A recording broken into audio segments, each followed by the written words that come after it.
Yeah, what's up? It's the pregame show before floor, an extension of Five on the Floor, the Miami Heat podcast for 5 Reasons Sports Network. I am your point guard for the night, Greg Sylvander, joined by Brady Hawk and Jonathan. Give it to me with the last name. Shoot it. Come on, take your shot. Put it back up there. I think I got this right another time, which is even more Ramlakan. Yeah, that's perfect. You got it. Boom, Ramlakan. Off we go. Getting you guys set for tonight's matchup between the Detroit Pistons and the Miami Heat. The Heat are absolutely starved for a victory. The good news is it appears as if a large majority of the roster will be back. And that is encouraging, particularly when it's names like Bam Adebayo and Goran Dragic. I think that they will be welcome sights. So I guess we haven't gotten starting lineups out yet, and there's been a lot of debate back and forth on Twitter about whether Goran Dragic should be inserted immediately. Brady, I'll start with you. What do you envision the starting lineup being like tonight? And what do you think it means just to have these guys back in terms of like the rotation? Because I think, you saw Gabe Vincent step up. Is he going to get minutes tonight? I think there's a lot of questions like that, right? Yeah, I definitely think he's going to get minutes, and I actually think he will start. I think they're going to continue to work Goran off the bench. I think that's always going to be the goal with him, especially after returning after this time off. Spoelstra basically said he's not going to be playing them major minutes. They still have a lot of guys that were just playing before. So I do think Gabe Vincent starts, obviously Duncan, Olynyk, Bam, and I think the fifth one is the tough one for me. I think Precious and Iguodala seem to be the guys off the bench that work well with Goran. I definitely could see Iguodala at the 3, but I wouldn't be surprised if he throws something like we're not expecting, like a Mo Harkless in there, just like something off the wall like that. That's definitely something that could be valid. And I definitely think it's important to get guys like obviously Goran and Bam back. I mentioned, Hero being out, Goran can replace a lot of the offensive things that he does pretty easily. The big thing is just getting Bam back because he just changes everything that's going on with the team. That's offensively and defensively. Obviously, defensively, we know what he does, but just controlling the offense. Duncan Robinson can do the same thing Duncan Robinson always does. Instead, we have to, dribble the ball every play. And everything like that. So I think the big thing is getting Bam back, getting guys back, bodies back that they don't, have to worry about that kind of thing. And another thing is I think Max Struss actually can get minutes over a lot of guys tonight. I think he's going to roll with some of the guys that have been playing, that have a bit of a rhythm. So I wouldn't be surprised if he gets minutes off the bench tonight over a lot of guys that are returning. So there's the first bold Brady Hawk prediction that you can take to the bank because usually those come and ring true. You mentioned something about Bam Adebayo being back in the lineup and the impact and implications as it relates to defense. And Miami has allowed 128.7 points per game the last 3, losing the last 2 to Philly.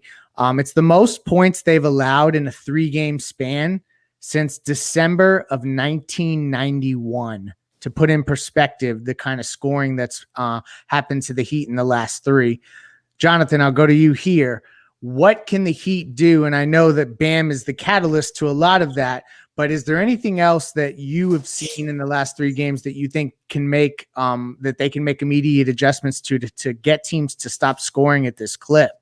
I think the first thing is turnovers. You know what I mean? It's giving up easy buckets, and it's giving up 15 to 20 points a game basically without an answer. And unless we start stopping the leakage there, we're going to make guys get tired, and we're going to make guys wear out early.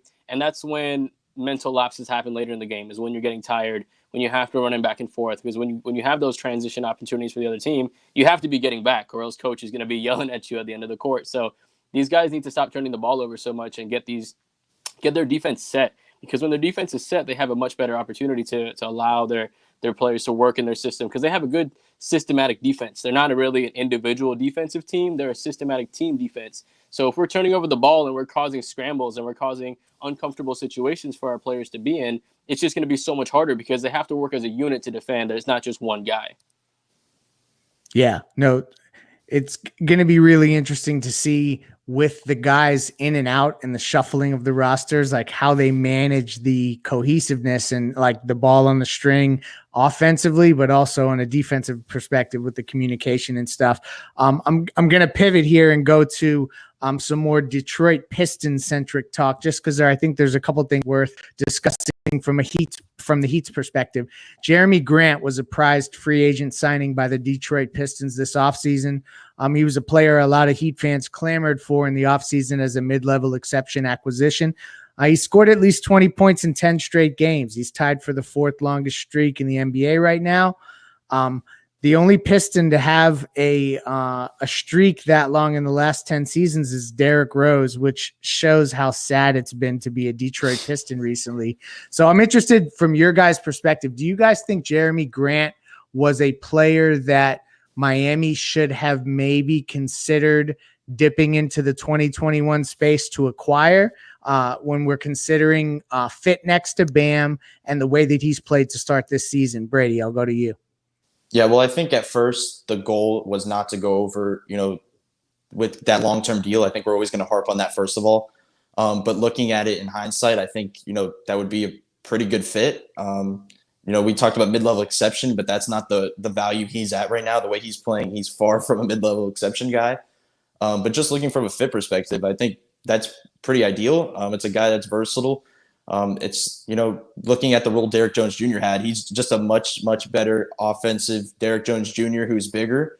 And I think if they had a guy like that, that's, versatile the way Derrick Jones was, but just, a much more trusted, like very good offensive player, that's pretty ideal right now. Just talking about the hole at the four. I think that's everything we always go back to is that hole at the four. And, the way he's been playing, and I think the defense could definitely be elevated with what we're talking about before that as well.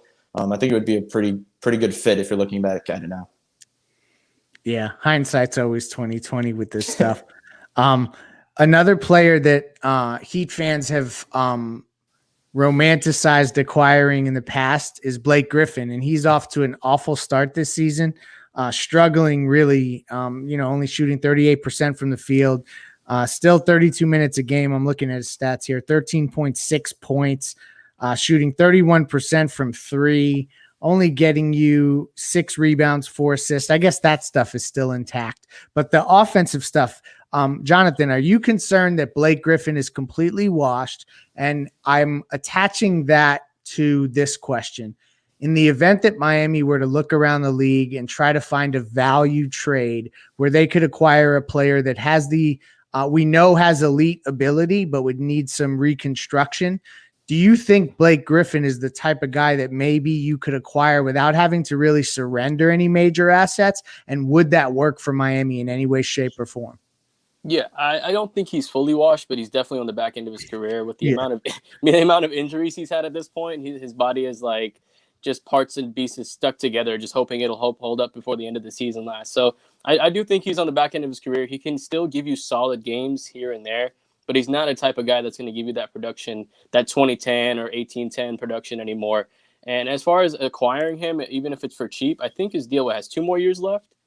So I feel like he's not the guy you want at plugging up the 4, just because with the COVID season and everything like that. If we lose him to injury, that's just another guy we have to worry about down the season with already losing numbers due to COVID. So, I mean, I loved Blake Griffin initially when we first talked about getting him like 3 or 4 years ago when those rumors started to heat up. That was when it was a little more fun. And, you might have taken the risks back then because, you didn't have that as much of an injury history back then, even though it still was quite a bit. But at this point, I feel like Blake Griffin is just far past the point of his career that you want him on this Heat team, because I feel like he's just a point where he's going to be the Mo Harkless of the team, where everybody's just going to yell at him, beat him down if he doesn't perform to what old Blake used to be. So I don't feel like he's the perfect fit for this team at this point. So Gabe Vincent kind of had a coming out party in Philly, and I'm interested to hear if you guys think he's going to get primary rotation minutes tonight, or if he's going to fall to the background with Kendrick and Goran back. Well, I like I said, I think he'll start, but talking about, minutes going forward, I think he has a very, very good chance of jumping Kendrick Nunn in the roster. Long term, you mean? Yes, going forward for the rest of the season, I believe. Okay. I think he has, what he's showing right now, What the role that Kendrick Nunn has right now is the 10th man, which means if they're running a 9-man rotation, he's going to look to be the offensive spark. And if you're talking about from the role of 10th man as an offensive spark, I think you'd much rather throw Gabe Vincent in there for his offense, for shooting wise and everything else. So looking at the role that each would be playing as that at that point in the roster, I think Gabe Vincent makes much more sense. And just the way he's playing right now, I think he deserves it. I think the way people harped on his shooting, I think before we saw him, everybody kind of just classified him as a shooter, but watching everything else he does, he's a very good passer. He attacks well. He's a much better defender. With all the, categories you go down and kind of look at where he stands compared to Kendrick Nunn, I think, from right now, I think Spo is a little bit more confident in Kendrick Nunn, surprisingly, but I think long-term, I think he might get to that level with Gabe Vincent. It's really interesting to think about all these guys that they continue to get in the pipeline. I mean, this is just another low salary, cost controlled young player that they have, that's producing. So let's close this out. I want to get predictions. I want to get players of the game. I know that there's obviously some uncertainty in terms of lineups and things like that. And I've been checking back on that, but I haven't got to it yet. But I'm interested because this feels a little bit like, from a Heat fan perspective, as I kind of temperature check the timeline today, it feels like the Heat fans feel like this is almost like a must win. Like if they lose this game, things are going south fast. And I'm interested to hear from you guys, how vital is it to get this game on your home floor? And then two, who you think's going to win and who's stepping up as the player of the game? Jonathan, I'll go to you first. Yeah, I mean, I'm going to take Miami to win. I'm never going to take any other team to win on this show, no matter what. So me too. I'm still going to take Miami to win. And Pistons are still haven't gotten a win on the road yet, even though there's no fans and stuff like that. That's still an interesting thought. And I feel like we have enough. We have that saying where we have enough, but we have some of the cavalry coming back. We have Goran coming back. We have Bam coming back. And now these extra guys that had the extra time to grow a little bit during those couple games with Philly, they'll have that chance to be a little more comfortable playing with Bam and playing with Goran and having this run. So I do feel like we can definitely put up enough points. I think it's going to come to turnovers and defense. As long as we can make those stops defensively, we'll be fine because we know we'll get the shots off. We know Bam will set everything up. But as long as we're able to defend, I think that's how we'll make sure we'll get that win. I think Miami wins this. I think Goran's going to step up offensively with Tyler out, as I mentioned. I think he's going to have it just always seems like the load gets put on Goran every time that he's coming back off of an injury or off of anything. It's always we look towards Goran, but I think that's just what he does automatically. And not only Goran, but I think Gabe Vincent has a similar game that he had against Philly.